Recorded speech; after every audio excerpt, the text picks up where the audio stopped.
જામનગરના રાજમાર્ગ ઉપર ખૂબ જ મોટા પ્રમાણમાં કચરાના ગંજ જોવા મળે છે, છતાં પણ સોલિડ વેસ્ટ શાખાના અધિકારીનું પેટનું પાણી હલતું નથી. પટેલ કોલોની, અંબર ચોકડી, રણજીત રોડ સહિતના વિસ્તારોમાં મોટા પ્રમાણમાં કચરાના ઢગલાઓ જોવા મળી રહ્યા છે. સૌપ્રથમ તો કચરાના નિકાલ માટે કોઈ પ્રકારનું મોનિટરિંગ જ થતું ન હોવાનું પ્રથમ નજરે માલુમ પડે છે.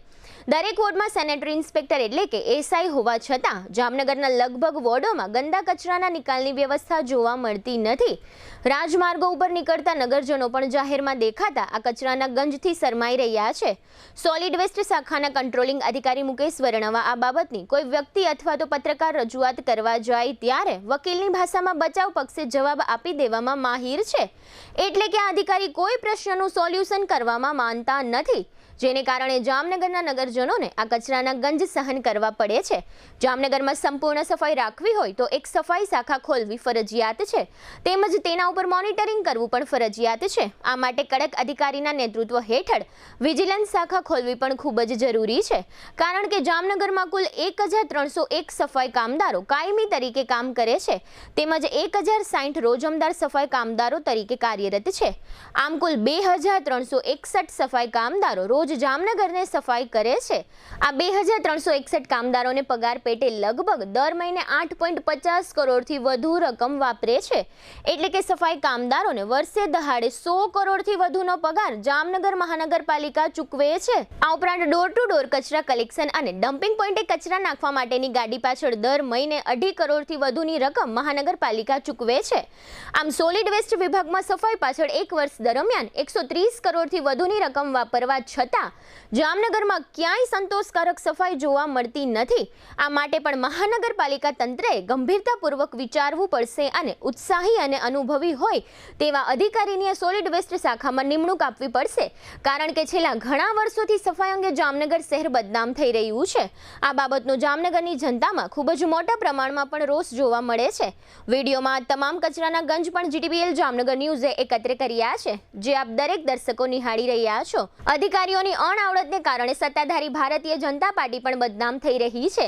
જામનગર મહાનગરપાલિકાએ કચરાના નિકાલ માટે સારી કામગીરી કરવી હોય તો અધિકારીઓ અને કર્મચારીઓને આ બાબતની ખાસ ટ્રેનિંગ માટે સફાઈમાં સફળ થયેલા મેટ્રો શહેરમાં મોકલવા જોઈએ, જેમાં સુરતનું નામ પહેલું આવે છે, કારણ કે સફાઈની કામગીરીમાં સુરત મહાનગરપાલિકાએ સફાઈ સર્વેક્ષણમાં દેશમાં પ્રથમ નંબર મેળવ્યો છે. 130 કરોડથી વધુ ખર્ચ કરવા છતાં મહાનગરપાલિકા સફાઈની બાબતમાં તદ્દન નિષ્ફળ ગઈ હોય તેવી અનુભૂતિ જામનગરના નગરજનો કરી રહ્યા છે. આ માટે સત્તાધારી ભારતીય જનતા પાર્ટીએ ગંભીરતાપૂર્વક વિચારવાનો સમય આવી ચૂક્યો છે. 2361 સફાઈ કામદારોમાંથી કેટલા લોકો સફાઈ કરવા માટે આવે છે તેની પણ એક તપાસ કરવી જરૂરી બની ગઈ છે. તેમજ સફાઈ કામની પાછળ બનતા કરોડોના બિલો અંગે પણ ઊંડાણપૂર્વકની તપાસ જરૂરી છે.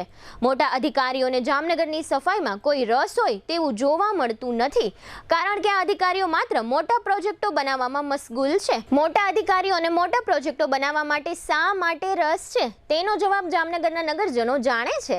જામનગર શહેરની જનતા ખૂબ જ સહનશીલ છે, માટે જામનગર મહાનગરપાલિકા દ્વારા થતી કામગીરીઓની બધી ખબર હોવા છતાં મૂંગા મોઢે સહન કરે છે.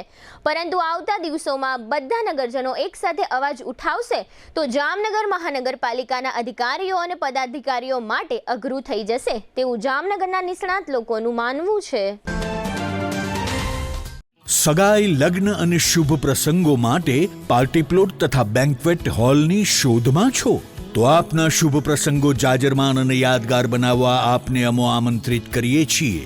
Royal resort. આ ભવ્ય અને દિવ્ય રોયલ રિસોર્ટ કુલ 4 લાખ ચોરસ ફૂટમાં પથરાયેલું છે. 70,000 ચોરસ ફૂટ અને 8,000 ચોરસ ફૂટની વિશાળ જગ્યાની લોન્સમાં 2 વિશાળ પાર્ટી પ્લોટ, 10,000 ચોરસ ફૂટમાં લાઇટથી જગમગારા મારતા બ્યુટીફુલ ઝુમ્મર સાથેનો ભવ્ય બેન્ક્વેટ હોલ, હલ્દી રસમની અને પૂલ પાર્ટી માટે વિશાળ સ્વિમિંગ પૂલ, વરકન્યાના અલગ અલગ રૂમ સહિત 28 રૂમ.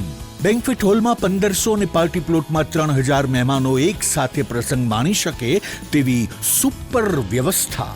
એક સાથે 250 કે 300 થી વધુ કાર પાર્કિંગ થઈ શકે તેવું વિશાળ પાર્કિંગ, એક સાથે 2 પ્રસંગ થઈ શકે તેવી વિશાળ વ્યવસ્થા ધરાવતું ભવ્ય રોયલ રિસોર્ટ. આપના પ્રસંગને દીપાવવા અને યાદગાર બનાવવા માટે આજે જ મુલાકાત લો રોયલ રિસોર્ટ, ખીજડીયા બાયપાસ ચોકડી, રાજકોટ હાઈવે, જામનગર. મોબાઈલ 85 111 71 201.